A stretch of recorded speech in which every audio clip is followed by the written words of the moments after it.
Hi everyone, I'm Jeneline Juliana. I will discuss the topic, what is values. So, values is understood as desirable. So, masabot na to nga ang values is yung kanais-nais, yung kalugod-lugod, yung pagkakaroon ng magandang pag-uugali.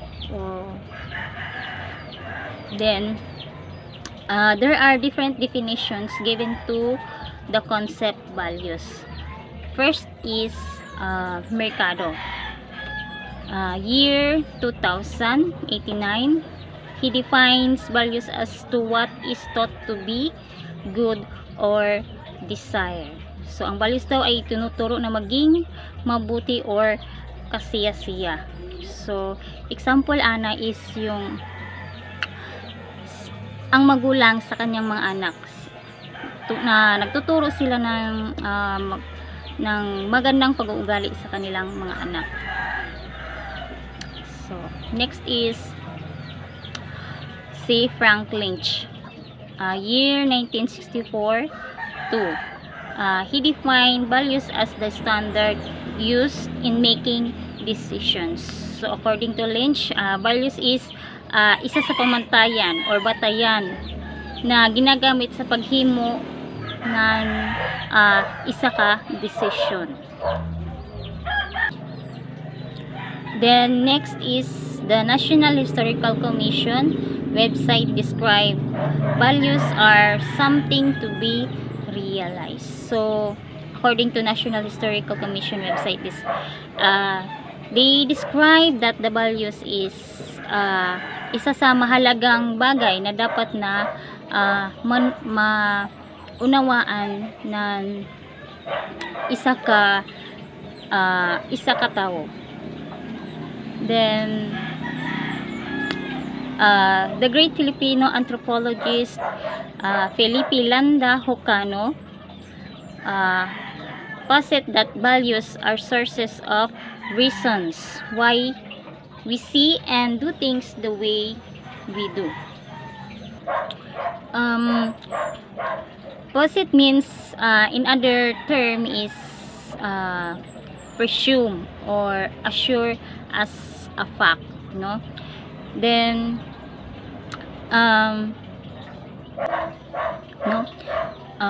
according to Hocano,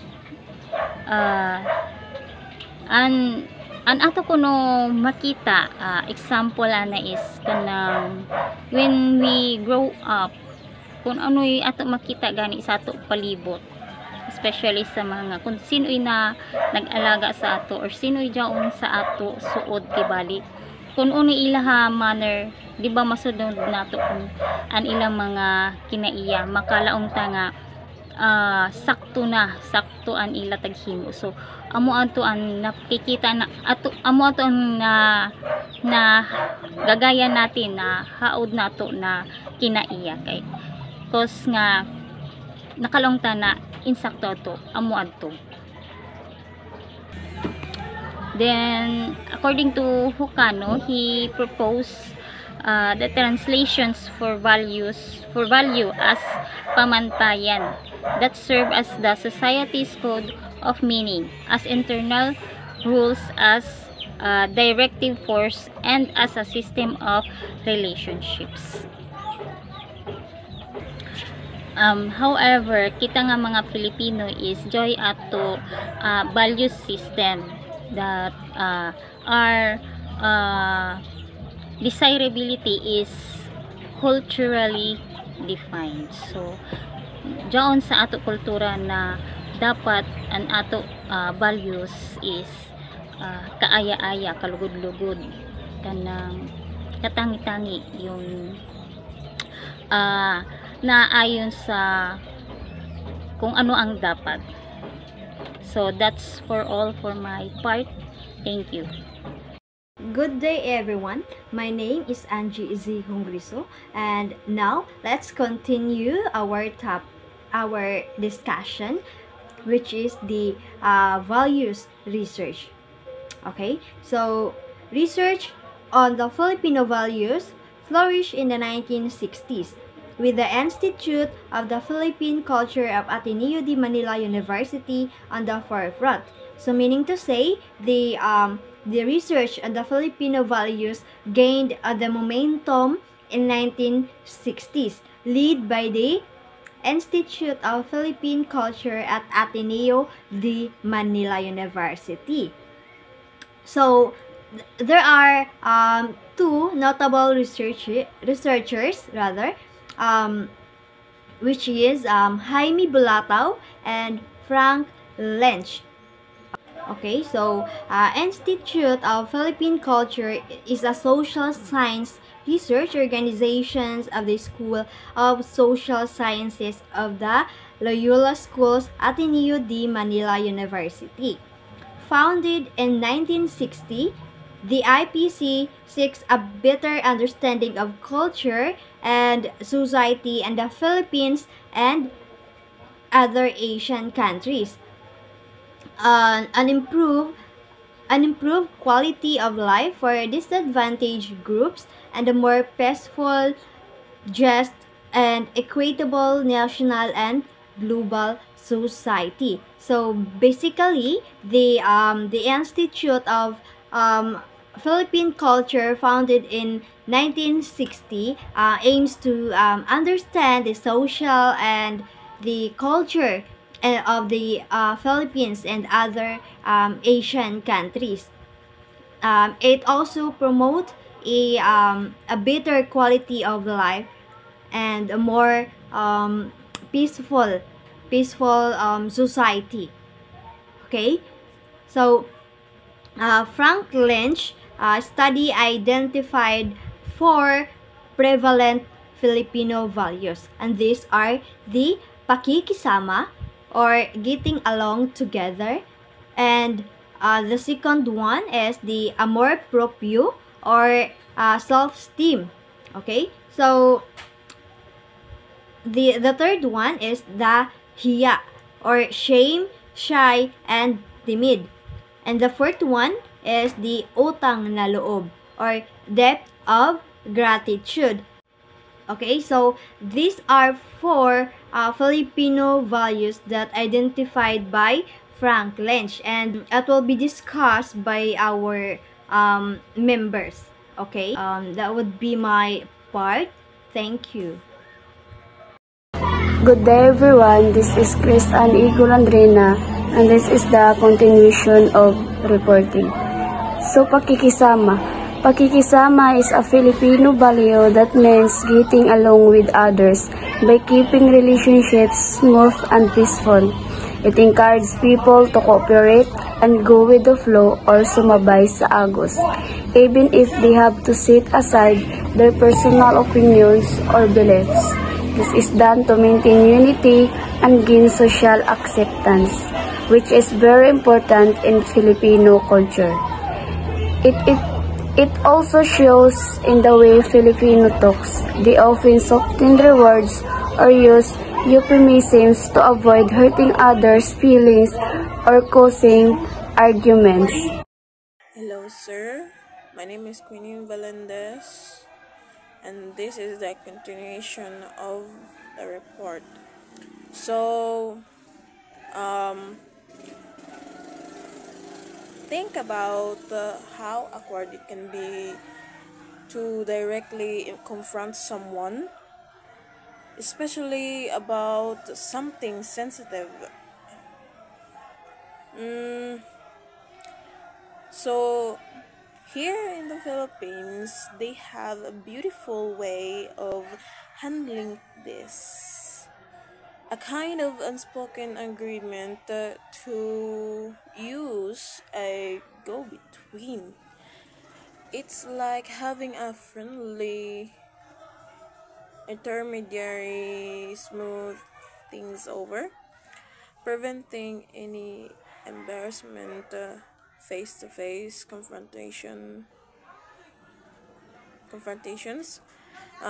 This ties directly into pakikisama, which is all about keeping peace and maintaining a strong community bonds It's more than just politeness.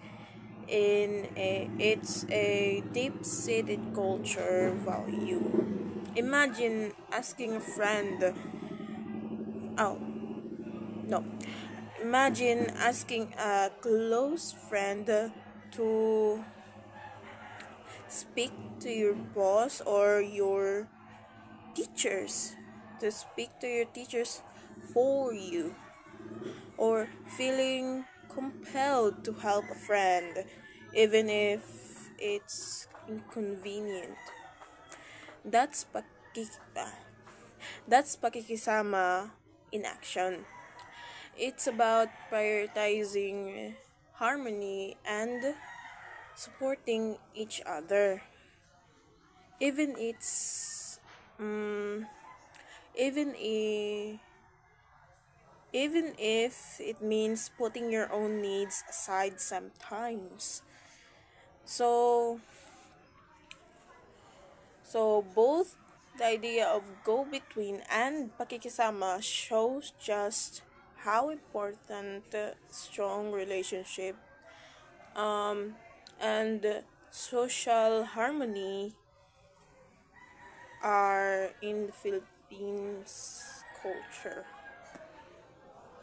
Here in the Philippines, some people will go great lengths to maintain those connections and one another and support one another. Now let's proceed to the Utang na Loob. So if there is one thing that the Filipino find too difficult to repay and to forget, is that would be Utang na Loob, or the debt of gratitude. So Utang na Loob is too difficult to measure that sometimes a person feels indebted to someone throughout his or her lifetime. So it refers to a deep sense of obligation to repay a favor or kindness received. It's more than just a simple reciprocity, or it's a long or lifelong debt of gratitude. So it is a reciprocity where one feels obligated to return the favor given to him or her by another person. So Dumakmat, citing Andres 1981, that he described Utang na Loob happens when one feels indebted with the favor or goodness received, and that he or she feels need to obligate reciprocity.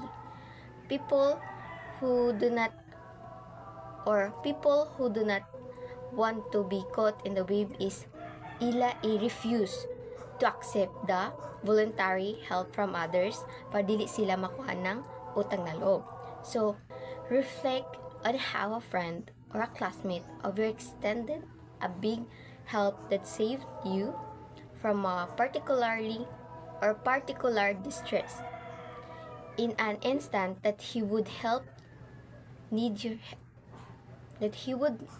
help too. Would you not feel obligated to reciprocate the kindness he had shown?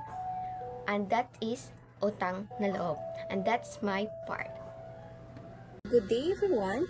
Now I'm going to tackle hiya. So this term is important in understanding cultural behaviors, especially in societies where social harmony and respect are deeply valued.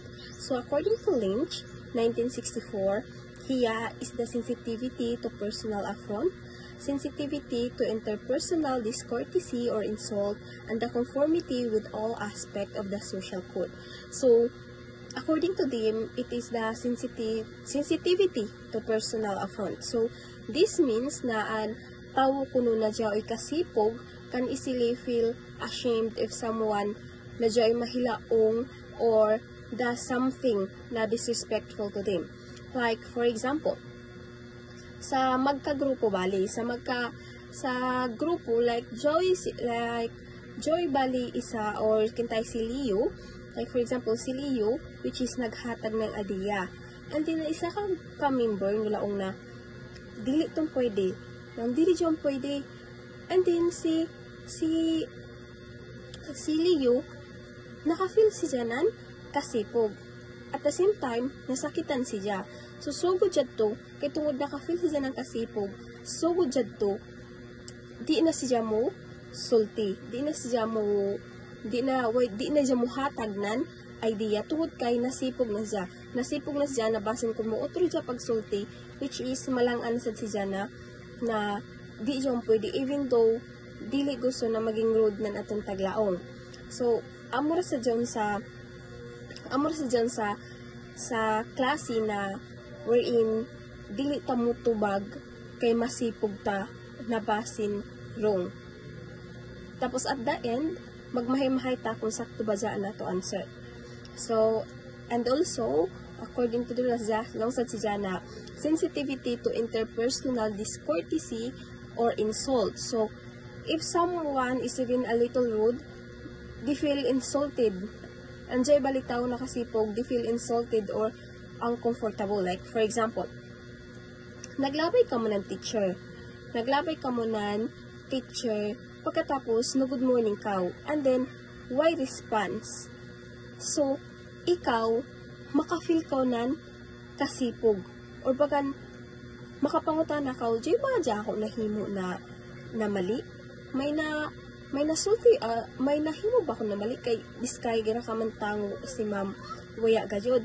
So, amo dyan ang tagkuhan dyan ang sensitivity to interpersonal discourtesy na so, moabot sa point na di irakan mo good morning tungod kay pasin makapakasipgan na sab. So, and then last is conformity with all aspect of the social code. So, this means doing what is expected to avoid conflict, shame, or embarrassment. So amo dyan like for example, so dito sa which is nangaon ka mo, din you don't know how to use kuan dyan kutsilyo gay na panhiwa. So para di ka mapakasipgan or para di ka mapasipgan bali ito enjoy kay sa mga formal event kaw. So anim himuon rakan muntan-aw kaw, anim himuon rakan which is mo magtanaw kang ka sa lain kung tag-uno nila paggamit para dili ka makapasipgan kung imo na dyan itong gamiton. And also, in is an example.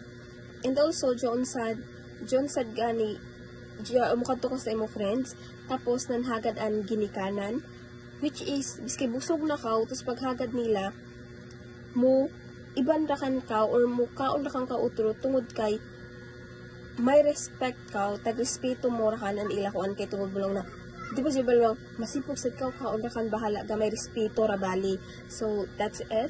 And then, according to the book kuno sad na the image of every Filipino is given so much premium in the society.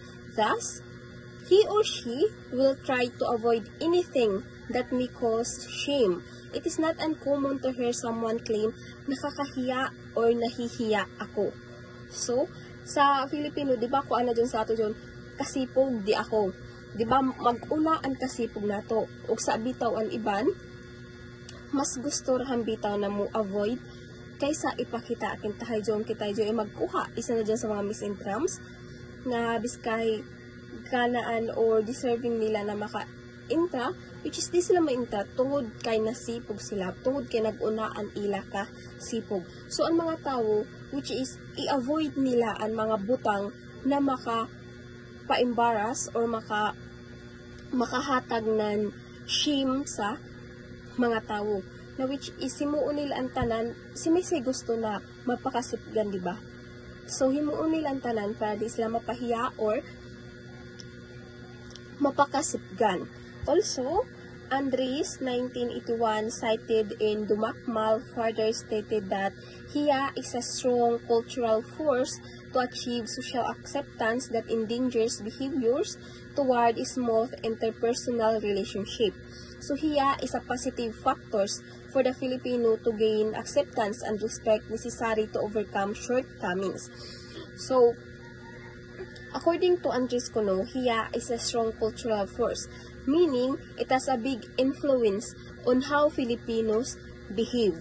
So he says that hiya helps people try to be accepted and respected by others. So when someone na makafeel ko na ng hiya, they want to avoid things that might make others think badly of them, diba?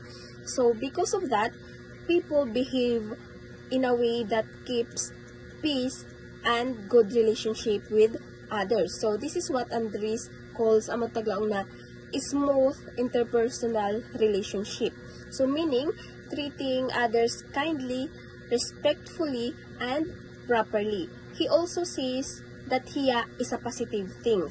So it helps Filipino gain respect, especially when they have weaknesses or mistake, especially kung makahimo gani ng butang, like for example, di ba kita, kung makahimo sa tanan saya, which is itatak nato sa huna-huna nato na di na nato diyon utruhon o di na nato diyon himuon na mistakes kay tungod kasipog. Tungod may kasipog ta og sa diyon na butang, which is di na nato utruhon tungod kay nasipog na ta. Nakabayo na ta nakasipog na paglaong diyon. So tungod kay may kasipog kaw, so to na mga mistake, dili na nimo utruhon. It because diyan may imo kasipog. So, because of hiya, amo na diyon, they are more careful, respectful, and humble. So amo diyon na if jaoy hiya, di lang siya ko negative. So, positive siya na kundiin, tungod may kasipog kaw, amon diyon di mo na himuon. And also, tungod may kasipog kaw, makakip siya ng peace and good relationship. Tungod may kasipog kaw, dili mo himuon ang butang na makapayaot sa iban, na an image mo. So, ang isa ka Filipino, ang culture ng isa ka Filipino, kajud kay, di avoid things na di nila gusto na ang tanaw ng laing tao sa ila, which is mayaot. So, ila gajud ipabilin ng tao na i-avoid nila na makahimo ng butang na dili sakto. So, amo dyan tungod sa ila kasipog, tungod may kasipog sila, amo dyan dili nila himo ang butang na makapasipog sa ila. So, that's all for my part. Thank you. Amor propio. Amor propio is a Spanish term that literally means self-love or self-esteem. In the Filipino cultural context, however, amor propio goes beyond just self-esteem. It's a deep emotional concern for personal dignity, honor, and how one is perceived by others. It is closely tied to hiya, which is the Filipino concept of shame or social propriety. While hiya makes people avoid doing things that would bring embarrassment or disgrace, amor propio motivates people to preserve their pride and to act in ways that maintain respect from others. Example of amor propio is that our tradition or our culture is we always love our tradition and our culture. We always celebrate it every now and then. That is the example of amor propio.